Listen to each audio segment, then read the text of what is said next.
Pigeon Forge, home of Dollywood and all their great lineup of coasters that I've still never been on.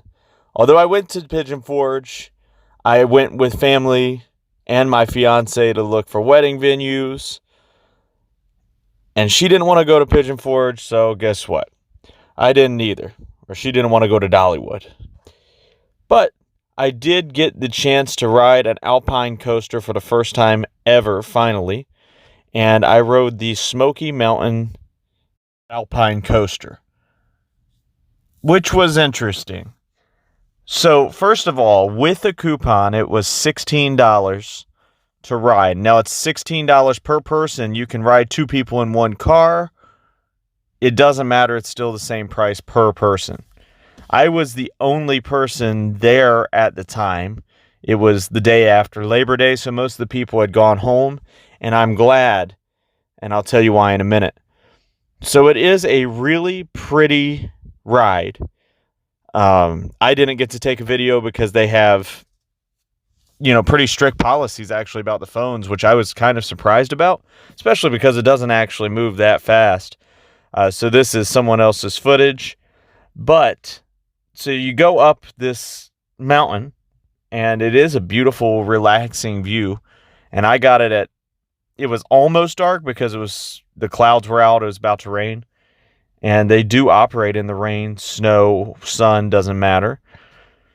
And you go up for a long time. I'm going to skip through because you go up for probably 6 or 7 minutes total. But it's nice and relaxing, and it is scenic. Once you get to the top of the hill, you depress the levers, which is how you keep the brakes off. So you can apply the levers by pulling up or letting off the handles, but as long as you keep the handles down, you're going to go full speed, which it goes about 27 miles per hour, its fastest speed.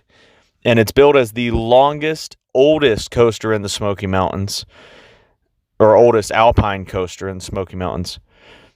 And you go through the downhill section. There's a couple little bumps, and I would not say any airtime or any really thrilling elements. There's a couple spots where you feel like it might throw you off, but you kind of know it's not going to. I never slowed down at all. I went full speed the whole time. Didn't feel like it was all that fast. And I wanted to ride another one to kind of compare it, but I did not have time. So, but I also learned that there's signs actually that say you have to stay 8 feet behind the person in front of you, and that you get in trouble for bumping them, and you're responsible for any injuries to yourself and the person in front of you if you hit someone. So it's very interesting that it literally is controlled by you, but also the person in front of you, if they want to go slow, you kind of have to go slow too. So I suggest going only when it's slow if you want to do one of these Alpine coasters. I will say it was worth doing one time just to kind of see what it was. And I do want to try another one to see if there is a little more thrill. But it's not worth $16. I'd go ahead and do one of the cheaper ones because they're not going to be any less thrilling than this one was. However, Smoky Mountain Coaster was nice and relaxing. The scenic view was great. And it was easy to get to. It was right by Dollywood pretty much. Right by the hotel I was staying at. But yeah, so if you're going to Dollywood or if you're in the Pigeon Forge area, they have at least three of these Alpine coasters.